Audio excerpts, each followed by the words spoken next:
छगन भुजबळ हे भाजपच्या वाटेवर असल्याचा दावा अंजली दमानिया यांनी केला। ट्विट करून दमानिया यांनी ही माहिती दिली आहे। यावेळेस दमानियांनी भुजबळांबद्दल अनेक सवालही उपस्थित करत भाजपला कानपिचक्या दिल्या आहेत। एकेकाळी भुजबळांच्या भ्रष्टाचाराविरुद्ध जनहित याचिका करणारा भाजप त्यांना मोठा ओबीसी नेता बनवणार का, असा सवाल त्यांनी उपस्थित केला आहे। तर भाजप प्रदेशाध्यक्ष बावनकुळेंनीही छगन भुजबळांबाबत प्रतिक्रिया दिली। भुजबळ भाजपच्या संपर्कात नसून ते कधीही भाजपमध्ये येणार नाही, असं बावनकुळे यांनी म्हटलं आहे। जरांगे मोठे नेते आहेत, ते काहीही करू शकतात, असा खोचक टोला भुजबळांनी जरांगेंना पुन्हा एकदा लगावला।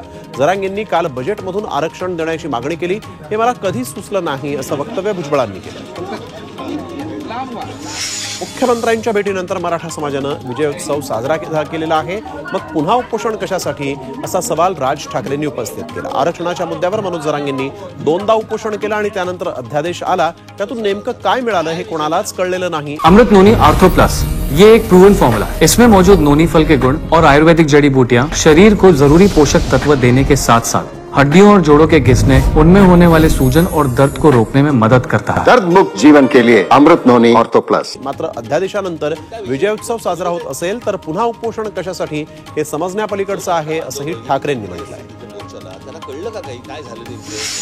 मराठवाड्यामध्ये आतापर्यंत 92.87% सर्वेक्षण झालं। आज सर्वेक्षणाचा अखेरचा दिवस आहे आणि मागासवर्ग आयोगानं आता वेळ वाढवून मिळणार नाही, असा स्पष्ट इशारा दिल्यामुळे आजच्या दिवसात प्रशासनाचं सर्वेक्षण पूर्ण करण्याचा मानस आहे। संभाजीनगर अजूनही सर्वेक्षणात काहीसं मागे पडल्याचं चित्र संभाजीनगरमध्ये दिसतं आहे। पंढरपूर तालुक्यातील मुस्लिम समाज आरक्षणाची मागणी करतोय। मुस्लिम बांधव आरक्षणासाठी तहसील कार्यालयासमोर आमरण उपोषणाला बसलेले आहेत। हिंदू मुस्लिम एकता मंचच्या नेतृत्वाखाली हे आंदोलन सुरू झालं आहे।